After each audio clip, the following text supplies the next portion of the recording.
Stage 1. You feel it before you see it. Stage 1 has no visible symptoms, no stain, no mold, nothing to photograph.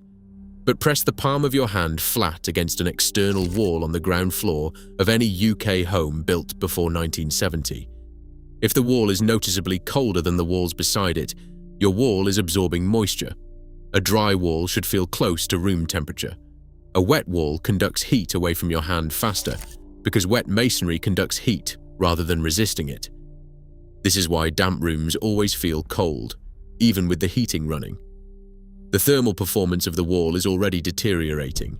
The conditions for mold are being established, but nothing is visible yet.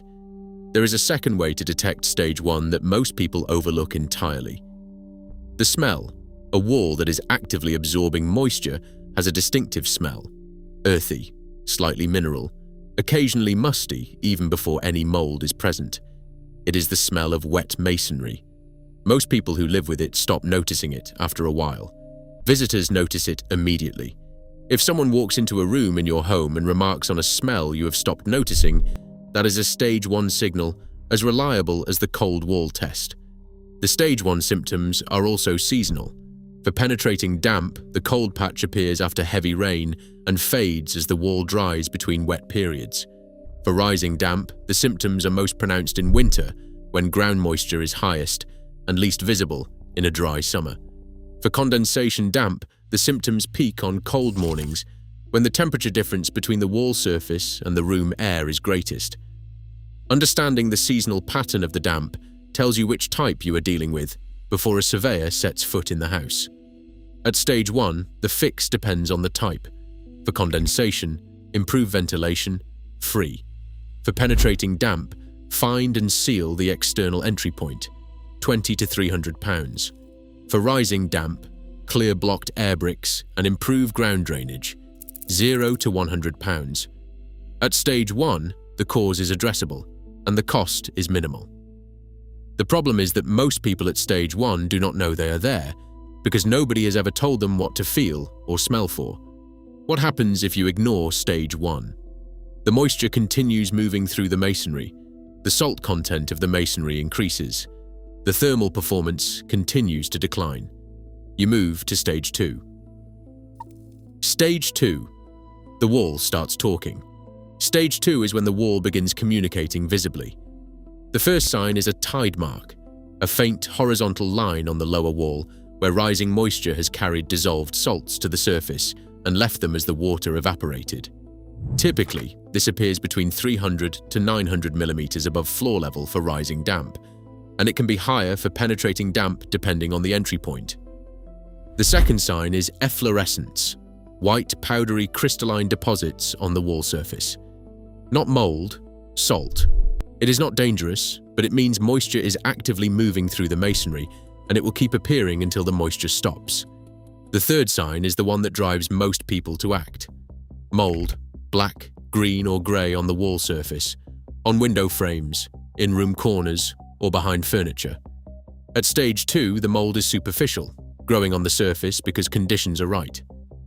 The bicarbonate of soda and white vinegar treatment from our first video works at stage 2. It does not work at stage 4 because by stage 4 the mold is inside the plaster. Every viewer who has cleaned mold and watched it return within weeks is at stage 2 or beyond with an unaddressed cause.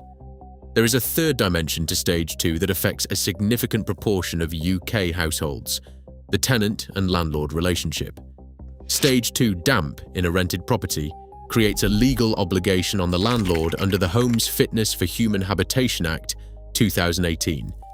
A rented home with visible mold, tide marks or efflorescence that the landlord has been notified about in writing and has not remedied within a reasonable period is potentially in breach of the Act. The tenant has the right to apply to the county court for a remedy.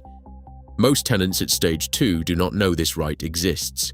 Most landlords at stage 2 are counting on that. If you are a tenant and you are at stage 2, the most important action is to report the damp in writing, by email or by letter, and keep a copy. A verbal report does not create the legal record that protects your rights. A written report does. Date it, photograph the wall, send it. This single action transforms your situation from an unenforceable complaint into a documented legal obligation on your landlord. The fix at Stage 2 is identical to Stage 1, address the cause. The surface treatment buys time. It does not solve the problem. What happens if you ignore Stage 2? The moisture reaches the plaster surface consistently, and you move to Stage 3. Stage 3. The plaster starts to fail. Stage 3 is where the damp becomes structural in the decorative sense. The signs are unmistakable once you know them. Plaster that sounds hollow when you tap it, because the bond between plaster and masonry has broken down from moisture behind it. Plaster that is soft or crumbling at the base of the wall. Paint that bubbles or peels without obvious cause. Wallpaper that will not adhere. At Stage 3, the plaster must be removed and replaced. It cannot be repaired with filler. Costs range from £500 to £1,500 for a single affected wall. But replastering alone is not the fix. If the cause is not addressed, the new plaster fails in the same way within 2 to 3 years. Many UK homeowners have replastered damp walls 3 or 4 times. Each time they pay £500 to £1,500. Each time the same failure because the plasterer does not diagnose damp and the damp surveyor does not do plastering, and nobody integrates the two. There is something about Stage 3 that makes it psychologically different from all the other stages. At Stages 1 and 2, the damp is invisible or cosmetic. At Stage 5 and beyond, the scale of the problem is overwhelming. But Stage 3 is the stage where many UK homeowners make their most costly mistake. They see the failing plaster. They engage a plasterer. The plasterer replaces the plaster. The new plaster looks perfect. The problem appears solved. The homeowner stops thinking about the cause entirely because the visible evidence has been erased. This is the trap the damp remediation industry creates. The person who fixes the visible damage has no professional obligation to diagnose or address the invisible cause. The homeowner who pays for the visible fix has no reason to believe the invisible cause is still active until the new plaster begins to fail. By that point, they are 1 to 2 years deeper into the problem and the underlying damage is significantly worse. If you ignore Stage 3, the moisture reaches the structural components behind the plaster and you move to Stage 4. Stage 4. The timber is affected. Stage 4 is the stage that concerns structural engineers. The moisture has moved beyond masonry and plaster and has reached the timber embedded in or adjacent to the wall. In a Victorian terraced house, this means floor joists resting on the external wall, window frames, door frames, skirting boards and timber wall plates. Timber begins absorbing moisture when the surrounding masonry humidity rises above approximately 70%. At Stage 4, the timber has been taking on moisture but does not look wet or rotten. The test is this. Press a screwdriver firmly into the base of a skirting board in a persistently damp room. If the screwdriver penetrates the wood more than 5 millimeters without significant resistance, the timber is already softening. The same test on a floor joist end where it meets the external wall tells you whether the floor structure is at risk. Wet rot progresses quickly once established. A joist that is soft today is significantly degraded within 12 to 18 months if the moisture continues. The visual signs, darkened cuboid cracking on the wood surface, appear only when the degradation is already serious. At Stage 4, addressing the cause immediately and treating the affected timber with a fungicidal preservative can halt the progression without structural replacement. At Stage 5, it cannot. The cost at Stage 4 is between £800 and £2,000 for a standard affected area. The cost of replacing rotted joists at Stage 5 is between £3,000 and £8,000 and requires lifting the floor. If you ignore Stage 4, the timber degrades to structural failure and you move to Stage 5. Stage 5. The structure is compromised. At this point, the damp problem has become a structural issue. Floor joists have degraded so the floor is noticeably springy or uneven. Window frames have rotted beyond repair. Door frames have moved so doors will not close. In extreme cases, the base of load-bearing walls has been weakened by salt crystallization and freeze-thaw cycling. and cracking appears in the masonry itself. At stage 5, the repair is not a damp treatment. It is structural repair that incorporates damp treatment.